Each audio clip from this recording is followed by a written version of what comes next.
I think there's still discipline in this industry. Will it change? Who knows? I'm sure at $7,000 or $8,000 it will change. But right now, there's still a lot of discipline.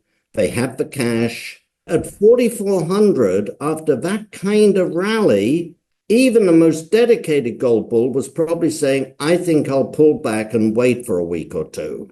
A market just a bull move dies of exhaustion. When there's no more people willing to pay those higher prices, not willing to pay those higher prices at that time. Adrian Day, a seasoned voice in the world of precious metals investing, recently shared his perspective on the ongoing discipline within the gold industry and what might come next as prices continue their dramatic climb. Despite gold's recent surge to record highs, he notes that the sector is still showing remarkable restraint. Companies aren't rushing into reckless expansions or overspending, even though they're sitting on healthy cash reserves. That kind of discipline, he suggests, is what keeps the market stable and sustainable, for now. However, he's realistic about how things could shift if gold continues its upward momentum. At $7,000 or $8,000 gold, who knows, he muses. It will change. Such levels could tempt even the most cautious players to jump in more aggressively. For now, though, there's a sense of patience among investors and miners alike. After such a powerful rally, Day points out that even die-hard gold bulls are taking a breather, waiting for the market to settle before making their next move. A bull move dies of exhaustion when there's no one left willing to pay higher prices, he says. And that's the natural rhythm of markets: enthusiasm, pause, and renewal. If you found these insights helpful, don't forget to like, share, and subscribe for more market updates and investing wisdom. And I think it is definitely, so what I would say is definitely this will be a good time to shift, meaning to sell some of the gold bullion or gold ETFs and move it into the miners that on a historical basis undervalued relative to gold. So the gold stocks are undervalued relative to gold. Now, you could go further and say, if you look at other commodities like copper, natural gas, oil, you could argue that those are even more undervalued relative to gold because they've hardly, even though copper's basically at a high, but you could pick a handful of copper stocks, and even though they've gone up, they are still fundamentally undervalued relative to gold.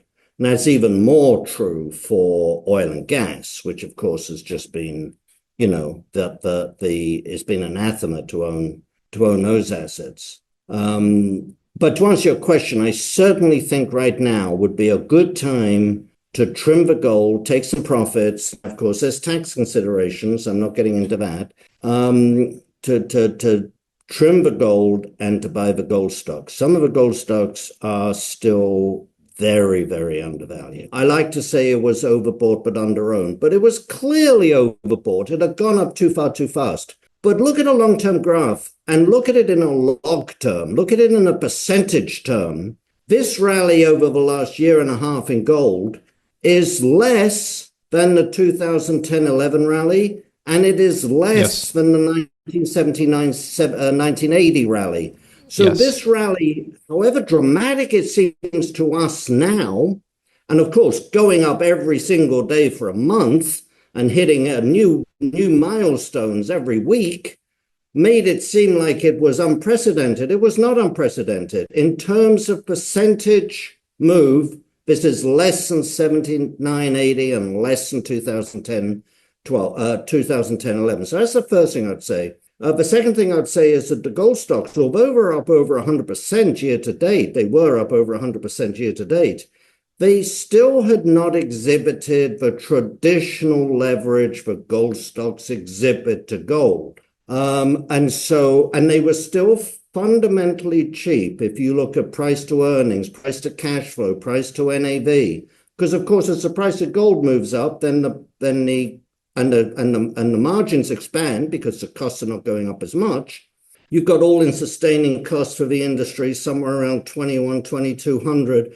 Those are pretty astonishing margins. And of course, some companies have even greater margins. And so the margins were expanding. And with the margin expanding, that means your cash flow is increasing, which means your price to cash flow multiple is not going up as much as the price of gold would make you think. So the gold stocks were still cheap. You've got a weak dollar, relatively weak dollar. You've got an economy that is clearly showing signs of weakness, particularly on the labor front.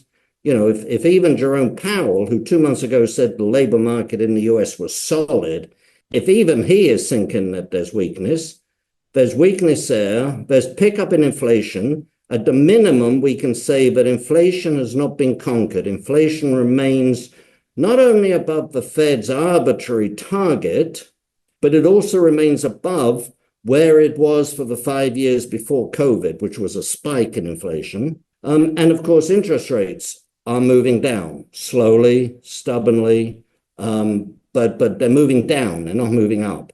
And so the economic scenario is changing to one, the North American economic scenario is changing to one that is conducive for gold and gold assets. The price of gold can forgive a lot of sins.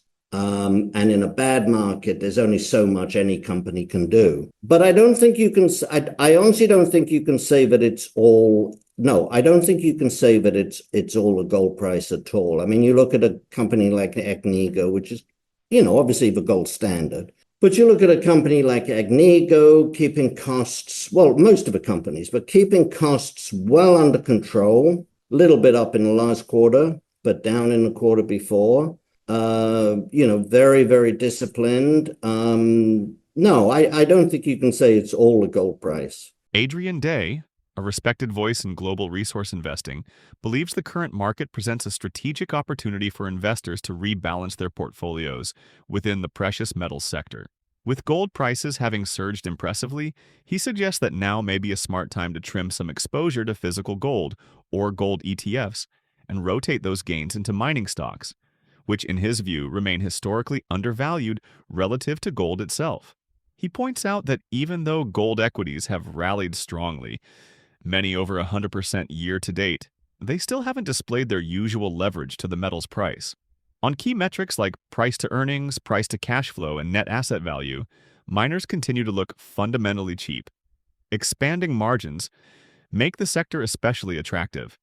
Day emphasizes that the current rally, while dramatic, isn't unprecedented when viewed historically.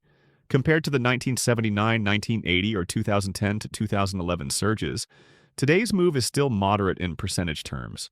With a weakening dollar, persistent inflation, and a softening labor market, he believes the macro environment remains favorable for gold and related assets, especially disciplined miners. Let's get into the interview.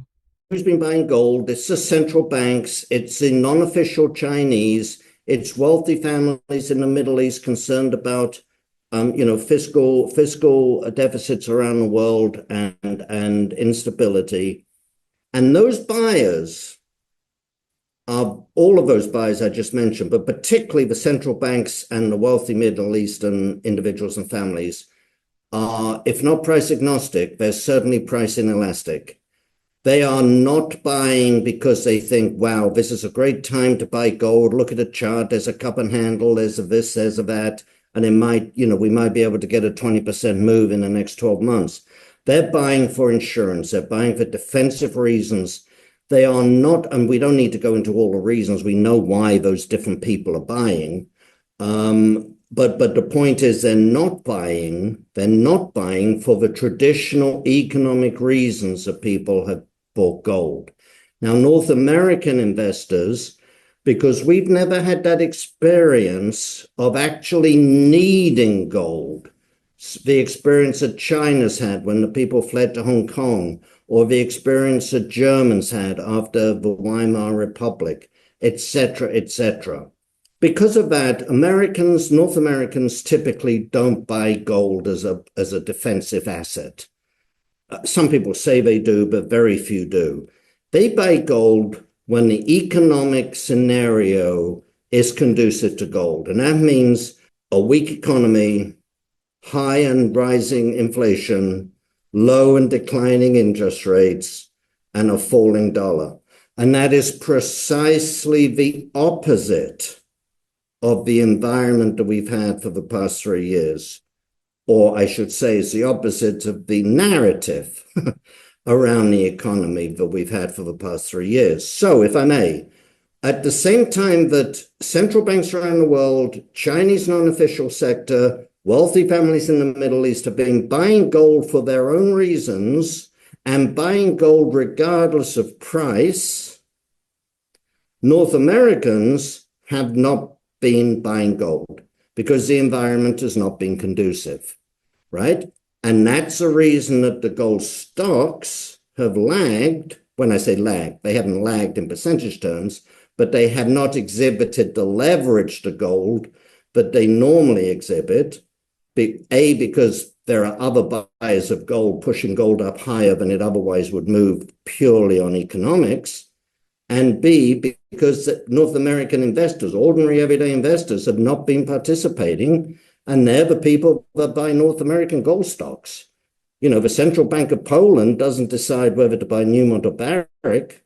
You know, Mrs. Wang or whatever in Shanghai, she doesn't say, I'm worried about the banking system. Let me have a little piece of Agnico today. Adrian explains that much of the recent strength in gold isn't being driven by the usual Western retail or institutional investors. It's coming from central banks, non-official Chinese buyers, and wealthy Middle Eastern families. These groups aren't chasing short-term profits or reacting to technical patterns. They're buying gold for insurance and protection against global fiscal instability, debt, and geopolitical uncertainty. Their demand is largely price inelastic, meaning they'll keep buying regardless of whether gold dips or spikes. Meanwhile, North American investors have been mostly absent from this wave.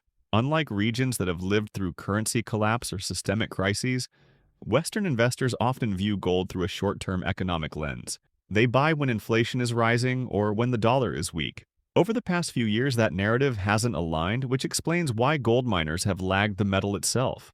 But with inflation proving sticky, rates starting to ease, and economic weakness spreading, the setup may soon shift.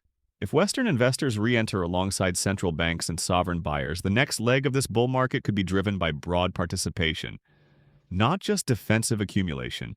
If you found this breakdown helpful, give it a thumbs up, share it with fellow investors, and subscribe for more insightful market updates.